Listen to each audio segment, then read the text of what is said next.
All welcome back to Shivamogga all in one YouTube channel. ನಾವಿವತ್ತು 6 ತಿಂಗಳ ಮೇಲಿನ ಮಕ್ಕಳ ಒಂದು ಪೌಷ್ಟಿಕಾಂಶವುಳ್ಳ ಆಹಾರವನ್ನು ಮನೆಯಲ್ಲಿ ಹೇಗೆ ತಯಾರಿ ಮಾಡ್ಕೊಳ್ಳೋದು ಅಂತ ನೋಡೋಣ ಬನ್ನಿ.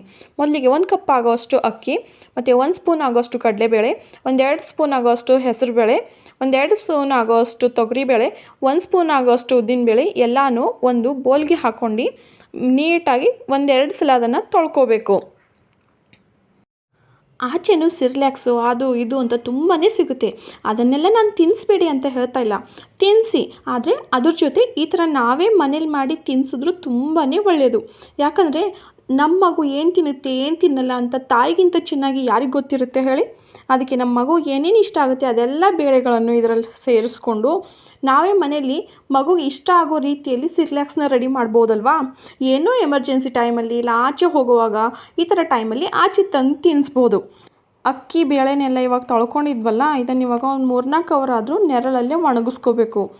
ಇವಾಗ ಇದು ನೀಟಾಗಿ ಒಣಗಿದ ಮೇಲೆ ಇದನ್ನು ಇವಾಗ ಒಂದು ಸ್ವಲ್ಪ 5-10 ನಿಮಿಷ ಫ್ರೈ ಮಾಡ್ಕೋಬೇಕು. 1 ಸ್ಪೂನ್ ತುಪ್ಪ ಹಾಕಿ ಇದನ್ನು ನೀಟಾಗಿ ಫ್ರೈ ಮಾಡ್ಕೋಬೇಕು. ಮತ್ತು ಇದಕ್ಕೆ ಒಂದು ಸ್ವಲ್ಪ ಗೋಡಂಬಿ ಮತ್ತು ಒಂದು ಸ್ವಲ್ಪ ಬಾದಾಮಿಯನ್ನು ಹಾಕೋತಾ ಇದ್ದೀನಿ.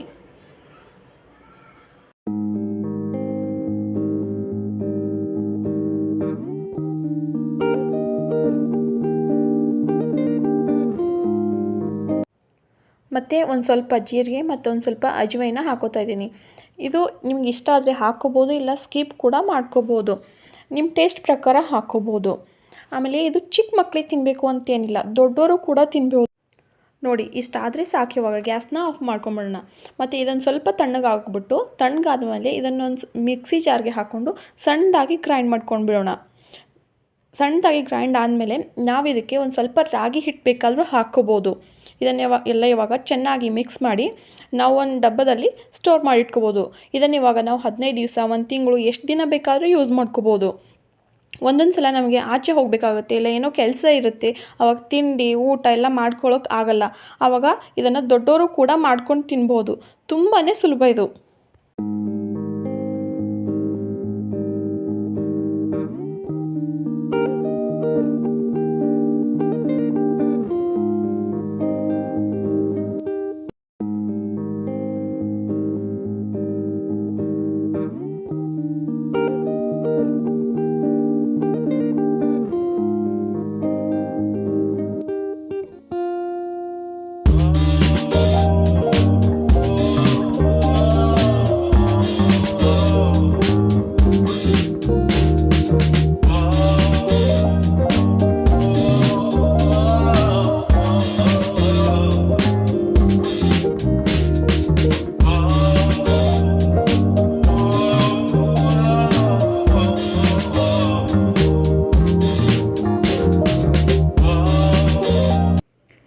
ಇವಾಗ ಮಳೆಗಾಲದಲ್ಲಿ ಮಕ್ಕಳು ಹೊರಗೆ ಹೋಗಿ ಆಟ ಆಡೋಕ್ಕೆ ಆಗಲ್ಲ. ಅವ್ರಿಗೂ ಮನೇಲೇ ಕೂತು ಬೇಸರ. ಅದಕ್ಕೆ ಬರೀ ಟಿ ವಿ ನೋಡೋದು, ಇಲ್ಲಾಂದರೆ ಮೊಬೈಲ್ ಕೊಡು ಅಂತ ಹಠ ಮಾಡೋದು, ಇಲ್ಲಾಂದರೆ ತೀಟೆ ಮಾಡೋದು, ಬರೀ ಇದೇ ಮಾಡ್ತಾರೆ. ಬರೀ school, homework, mobile, T V ಇದೇ ಆದರೆ ಹೇಗೆ? ಆಚೆ ಹೋಗಂತೂ ಆಟ ಆಡೋಕ್ಕೆ ಆಗಲ್ಲ. ಆದರೆ ಮನೇಲೇ ಕೂತ್ಕೊಂಡು ಆಟ ಆಡ್ಬೋದಲ್ವಾ. ಇಂಡೋರ್ ಆ್ಯಕ್ಟಿವಿಟೀಸ್ ಅಂದರೆ ಒಳಾಂಗಣ ಆಟಗಳನ್ನು ಆಡ್ಬೋದಲ್ವಾ. ಇದರಿಂದ ಮಕ್ಕಳ ದೈಹಿಕ ಹಾಗೂ ಮಾನಸಿಕ ಆರೋಗ್ಯಗಳು ಬೆಳವಣಿಗೆ ಆಗುತ್ತದೆ ಮತ್ತು ಮಕ್ಕಳ ಮೆದುಳು ಕೂಡ ಚುರುಕಾಗುತ್ತದೆ ಮತ್ತು ಮಕ್ಕಳ ಸೃಜನಶೀಲತೆ ಮತ್ತು ಅರಿವಿನ ಕೌಶಲ್ಯವನ್ನು ಉತ್ತೇಜಿಸಿದಂತಾಗುತ್ತದೆ. ಈ ಇಂಡೋರ್ ಆ್ಯಕ್ಟಿವಿಟೀಸ್ಗಳಿಂದ ಮಕ್ಕಳ ಮಾನಸಿಕ ಆರೋಗ್ಯ ಕೂಡ ಬೆಳವಣಿಗೆ ಆಗುತ್ತದೆ. ಆದರೆ ಮಕ್ಕಳಿಗೆ ನಾವೊಂದು ಸ್ವಲ್ಪ ಟೈಮ್ ಕೊಟ್ಟು ಅವ್ರ ಜೊತೆ ಬೆರೆತು ನಾವು ಮಕ್ಕಳಾಗಿ ಅವ್ರ ಜೊತೆ ಒಂದು ಸ್ವಲ್ಪ ಆಟವಾಡಬೇಕಾಗುತ್ತೆ. ಇದರಿಂದ ನಮ್ಮ ಮಕ್ಕಳು ಖುಷಿಯಾಗೂ ಇರ್ತಾರೆ ಮತ್ತು ನಮ್ಮ ಮಕ್ಕಳು ನಮ್ಮ ಜೊತೆ ಫ್ರೆಂಡ್ಲಿಯಾಗೂ ಇರ್ತಾರೆ, ಫ್ರೆಂಡ್ಲಿಯಾಗೂ ಆಟ ಆಡ್ತಾರೆ. ನಮ್ಮ ಮಕ್ಕಳು ನಮ್ಮ ಜೊತೆ ಹೊಂದ್ಕೊಂಡಂಗೆ ಆಗುತ್ತೆ, ನಾವು ಅವ್ರ ಜೊತೆ ಸಮಯ ಕಳೆದಂಗೂ ಆಗುತ್ತೆ.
ಈ ವಿಡಿಯೋ ನಿಮಗೆ ಇಷ್ಟ ಆಗಿದ್ರೆ ದಯವಿಟ್ಟು ಶಿವ ಮತ್ತು ಆಲ್ ಇನ್ ಒನ್ ಯೂಟ್ಯೂಬ್ ಚಾನಲ್ಗೆ ಲೈಕ್ ಮಾಡಿ, ಶೇರ್ ಮಾಡಿ ಮತ್ತು ಸಬ್ಸ್ಕ್ರೈಬ್ ಮಾಡಿ. Thank you for watching.